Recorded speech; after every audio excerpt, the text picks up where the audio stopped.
Você já se perguntou como o apóstolo Paulo resistiu a tantas perseguições na sua trajetória?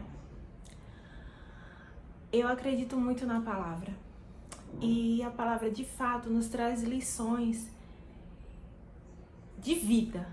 Então, as lições que são colocadas ali, as histórias, cada uma delas, são bem estratégicas para situações, eu tenho essa teoria, né? Para situações que nós vivemos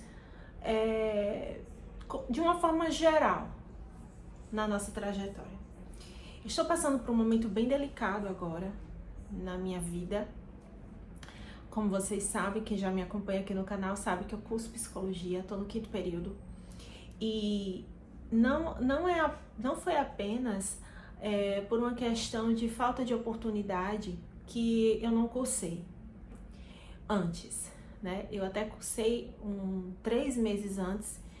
Na ocasião não dei continuidade por uma questão financeira. Hoje estou conseguindo dar continuidade, mas não tem sido nada fácil. Eu sou uma pessoa que tem um histórico de ansiedade e uma ansiedade que já me levou a ter algumas complicações, digamos assim. E aí, eu estou me deparando com estudos que me lembram dessas fases que vivi e alguns deles têm sido gatilhos para os momentos que eu estou vivendo agora. No entanto, eu cheguei num ponto, como eu falei para vocês, delicado, ao mesmo tempo crucial na minha vida. Pensei em desistir, ainda penso em desistir, porque eu fico pensando, se ao lidar com esse tipo de conteúdo eu já estou me sentindo dessa forma, e como será quando eu for lidar com situações reais, de pessoas reais, nas quais eu vá me identificar de alguma forma, porque é inevitável isso. Como eu vou me sentir? Como eu vou lidar? Isso é profundo porque aqui eu falo de ansiedade, e ansiedade, gente, é um sentimento que na teoria era para ser muito bom, um sentimento de alerta que ele coloca acordado, alerta realmente para situações de perigo iminentes ou reais, mas quando se fala de situações de medo, de angústia, não necessariamente de um momento real, mas que te relembre ou te remete a algo no seu passado que você vivenciou, é meio complicado, né? Aí que é o nó da questão, né? Então eu me deparei com a seguinte pergunta para mim mesma. Eu tenho 2 escolhas na minha vida. Decido viver tal como estou, com o meu emprego, que é muito bom, com a minha família, que é maravilhosa, com a vida que eu tenho na igreja, no trabalho, na minha família, com os meus amigos e assim sigo o restante dos meus dias, vivendo da melhor forma possível, mas dentro de uma zona de segurança que eu tenho. Ou eu insisto em continuar no curso que sempre foi o curso dos meus sonhos, que me traz angústias, sim, porque é como um espelho muitas vezes, me faz sentir medo, ansiedade, porque sim, estou viva e esses sentimentos fazem parte de mim, da minha história, da minha trajetória, de quem eu sou. Encaro, enfrento tudo isso, mesmo muitas vezes não dormindo bem, não me sentindo bem, mas sentindo um propósito maior e tendo a certeza no meu coração que Cristo me dá que vai passar, que são fases e que delas eu vou sair mais fortalecida. Então, gente, eu me coloquei dentro dessas 2 situações. No momento eu estou escolhendo essa.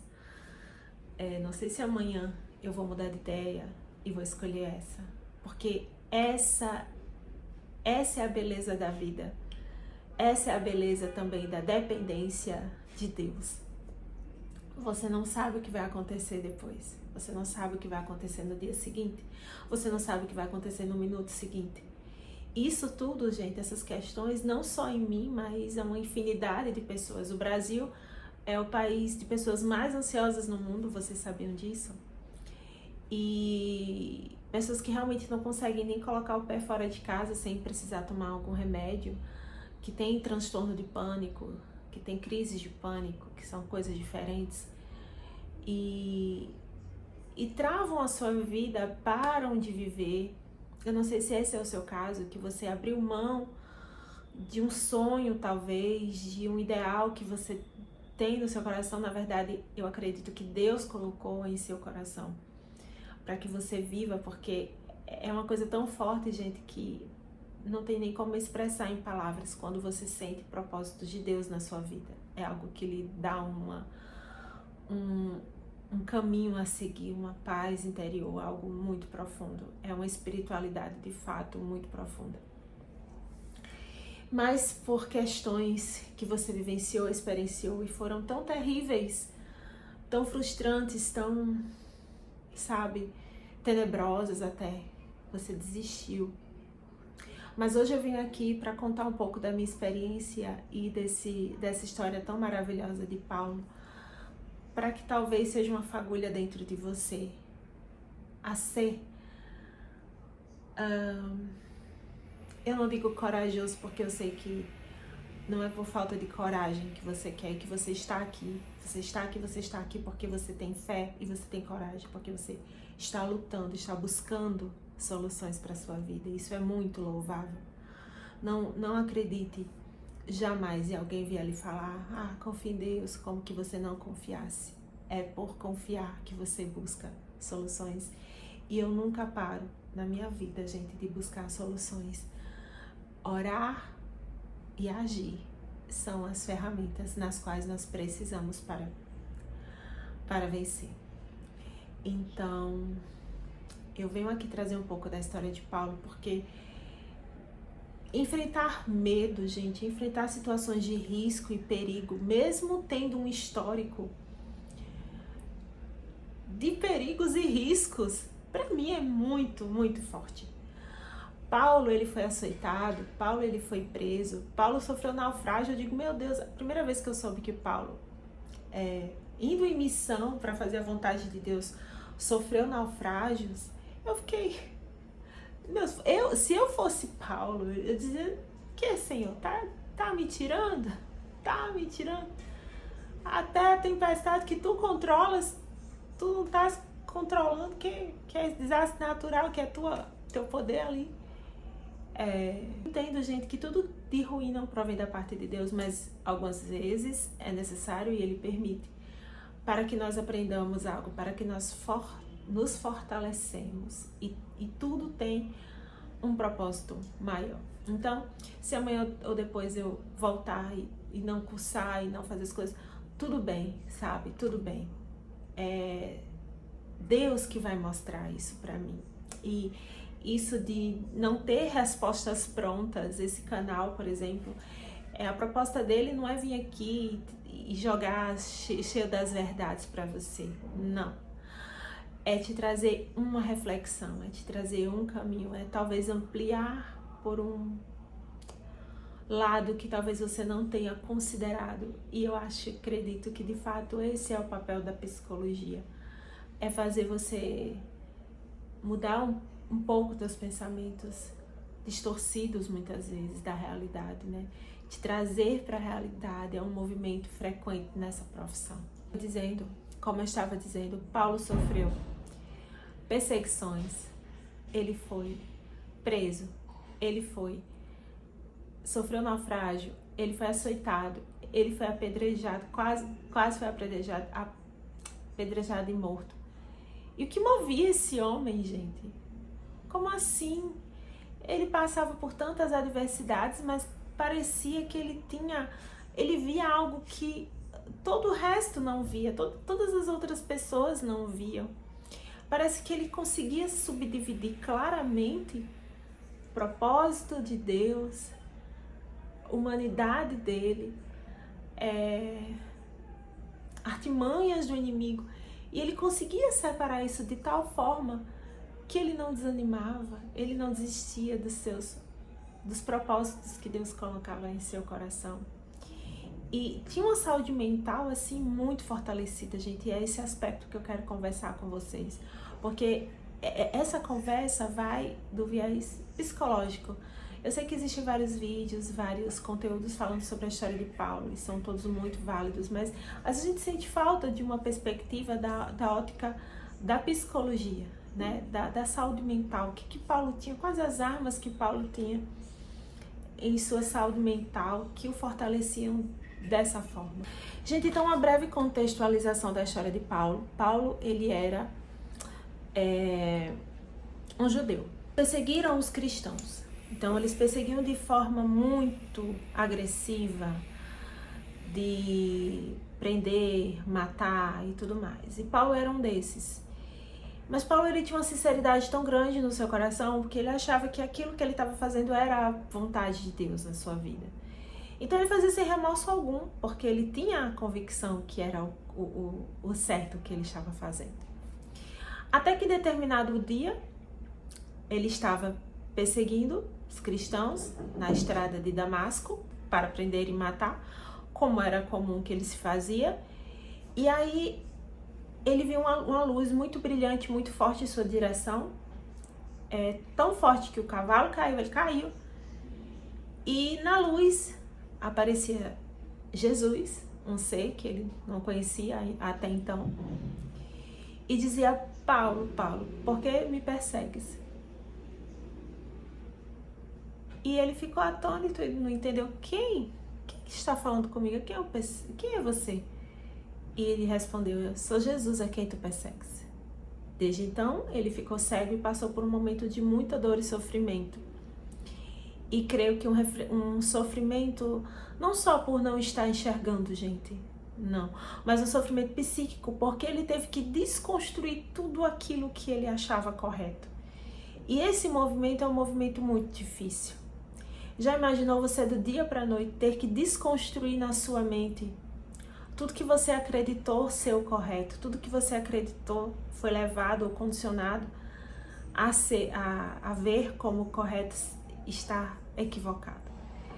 E eu tenho passado bem por esse momento na minha vida, porque eu nasci nos caminhos de Deus, glória a Deus por isso, não me arrependo em nenhum momento.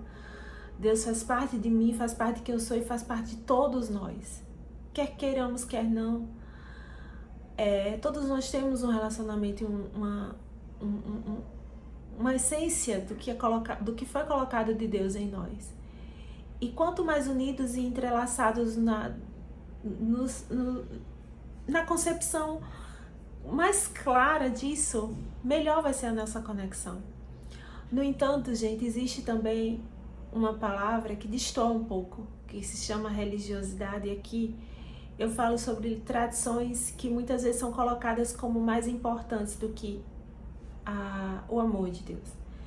E eu não venho aqui para também desconsiderar tradições. Eu creio que todas tiveram um papel importante na história. Eu sou adventista do 7º dia, eu não sei se eu já falei isso aqui para vocês. Espere a guarda do sábado. E é muito válido, gente. A guarda do sábado continua sendo importante, não apenas como memorial, né, dado desde o Jardim do Éden, não apenas porque nós não somos máquinas, nós precisamos descansar, sim, e depois eu vou falar mais sobre isso. Não apenas porque é um dia de adoração, de conexão com Deus, conexão com o próximo, um dia que você se abnega de si mesmo, e se abnega, eu falo aqui também, gente, do vício do trabalho, porque nós vivemos numa era viciada em trabalho, que precisamos estar a todo momento produzindo e trabalhando. Mas o que eu quero falar é que tudo isso é muito bom, tudo muito bem, mas quando isso se torna um fardo e mais importante do que a sua conexão real com Deus e entender melhor o seu caráter, isso pode se tornar um peso. E foi assim muito tempo na minha vida, e estou, tal como Paulo, desconstruindo muitas inverdades dentro de mim. A Bíblia fala que a lei é pura, justa, boa.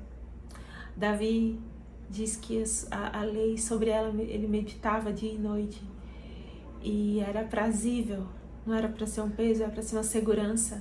Quando você sai de casa, você sabe que tem leis de trânsito que operam o trânsito, a movimentação dos carros, você se sente mais seguro, não é verdade? Então, a lei ela é criada para te dar uma proteção. Mas se eu não entendo,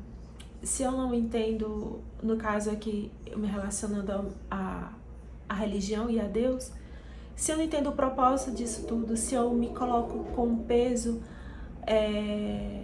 de que sempre eu tenho que estar 100% conectada,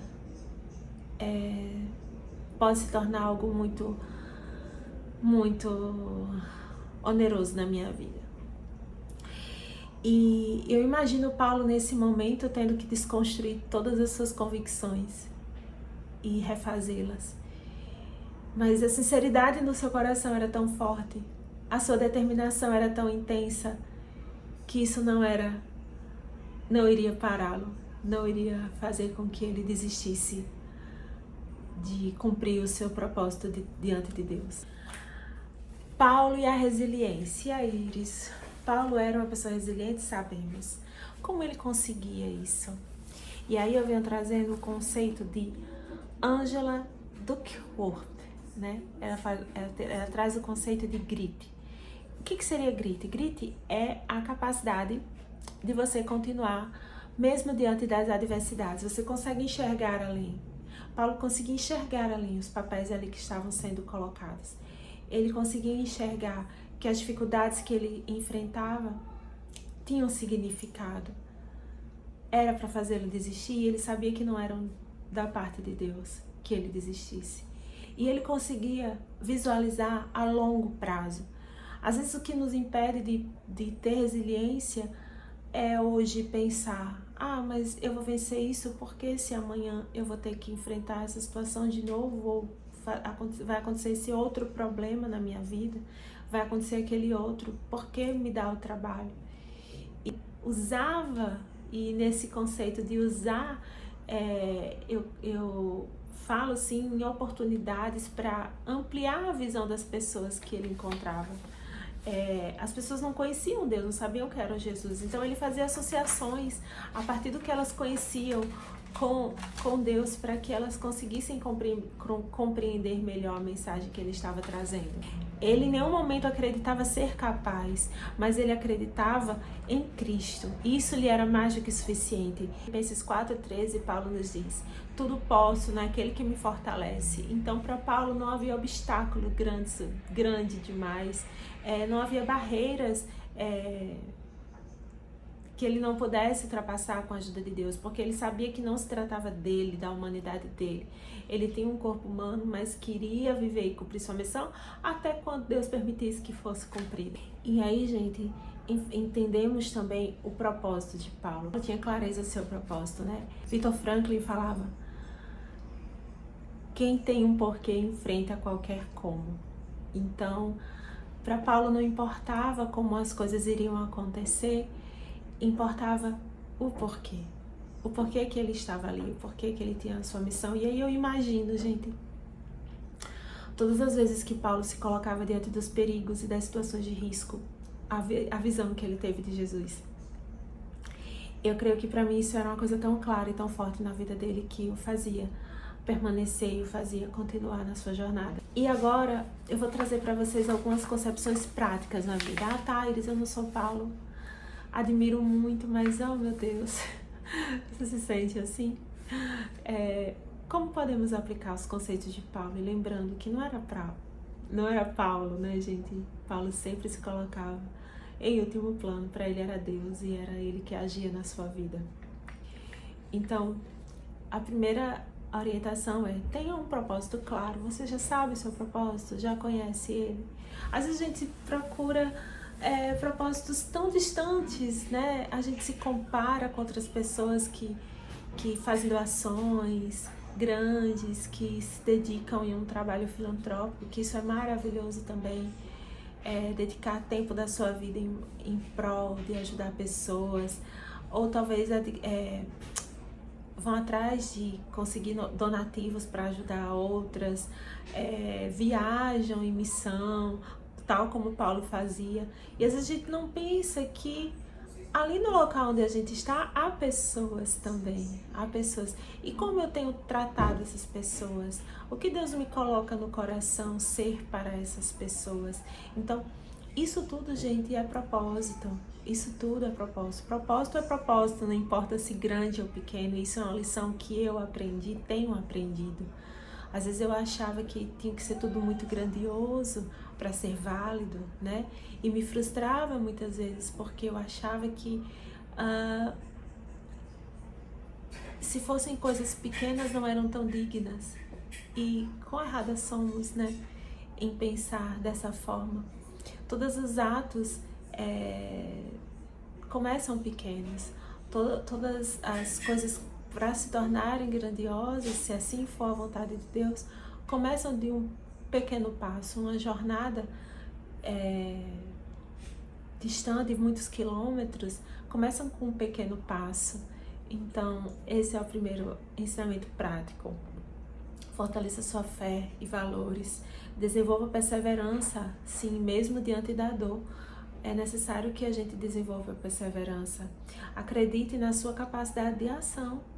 Sim, não desvalorize, não desmereça a sua capacidade de ação, pois ela é muito válida.